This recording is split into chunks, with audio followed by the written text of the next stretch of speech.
Hai minasang, kembali lagi dengan Pandai Kotoba. Pandai Kotoba adalah tempat minasang untuk belajar bahasa Jepang dan juga budayanya. Nah, pada video kali ini, Pandai Kotoba mau bahas pola kalimat JLPTN 3 lagi nih, yaitu Nani Nani to shitara atau Nani Nani to sureba. Nah, kira-kira apa sih artinya? Yuk, mari kita simak video ini sampai habis. Nah, untuk fungsi dari tata bahasa ini ya, sebenarnya simpel aja karena di sini hanya untuk menyatakan sebuah asumsi. Tapi toshitara dengan tosoreba ada sedikit perbedaannya dalam penggunaan nuansanya. Tapi sebelum kita bahas apa perbedaannya, kita harus tahu dulu apa sih arti dari pola kalimat ini. Sebenarnya kalau dalam arti sih sama-sama jika atau kalau gitu ya. Sama artinya dengan tara atau sureba yang sebelumnya kita pelajari ya di buku Minano Nihongo. Tapi di sini nuansanya berbeda ya, yaitu untuk menyatakan sebuah asumsi, bukan sebuah pengandaian belaka gitu ya. Ya, untuk catatan tata bahasa ini yang pertama ada ya, biasanya bumpo ini digunakan untuk berasumsi akan suatu hal ya. Dan yang kedua, nah di sini to soreba kita ketahui perbedaannya dengan toshitara. To soreba ini digunakan untuk mengasumsikan hal-hal yang logis ya, dan biasanya digunakan dalam situasi yang lebih formal dibanding toshitara. Nah, untuk susunan kalimatnya ya, dari bumpo toshitara atau tosoreba ini, yang pertama itu ada dari kata sifat i. Nah, kalau kata sifat i nggak perlu ditambahin apapun, nggak perlu yang dikurangin ya, tinggal langsung aja tambahin toshitara atau tosoreba. Nah, kalau kata sifat na ataupun kata benda itu harus ada huruf da-nya. Jadi sebelum kata benda atau kata sifat na bertemu dengan toshitara atau tosoreba itu harus dipisahkan dengan huruf da. Jadi misalnya kayak hansamuda toshitara atau kireida toshitara, kireida tosoreba. Jadi harus ada huruf da-nya. Nah, kalau kata kerja tinggal pakai bentuk futsuke. Jadi nggak perlu ada tambahan huruf da-nya, tapi harus bentuk futsuke.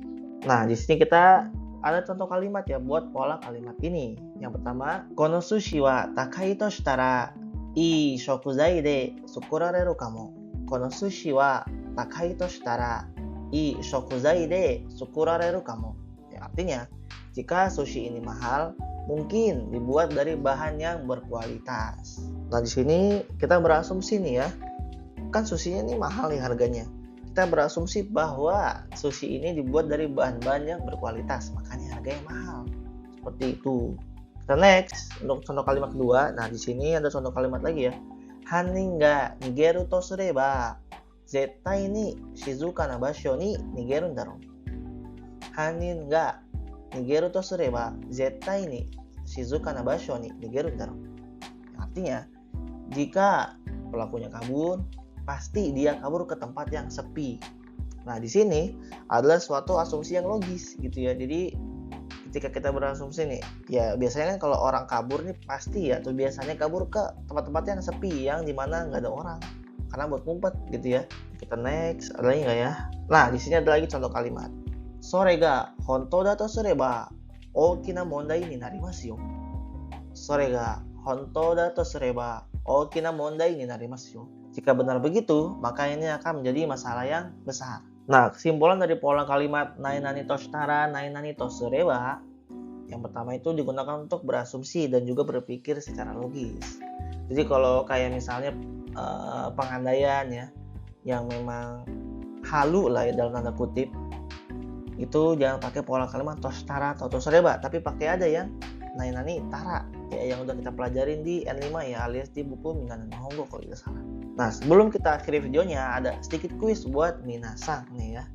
Jadi tolong terjemahin kalimat ini ke bahasa Jepang. Dan jangan lupa ya, jawabin di kolom komentar. Terima kasih buat minasang yang udah nonton video ini sampai akhir. Jangan lupa share video ini ke teman-teman minasang yang lagi ngejar JLPTN 3 nih. Dan juga jangan lupa like, komen, dan juga subscribe channel YouTube Pandai Kotoba, karena nextnya kita bakal bahas pola kalimat nani nani ba, nani nani nuni. Nah, ini artinya menarik banget nih, dan bakal kepake banget buat kehidupan sehari-hari minasang di Jepang. Jadi jangan lupa ya, subscribe channel YouTube Pandai Kotoba. Terima kasih, ja, mata nih, bye bye.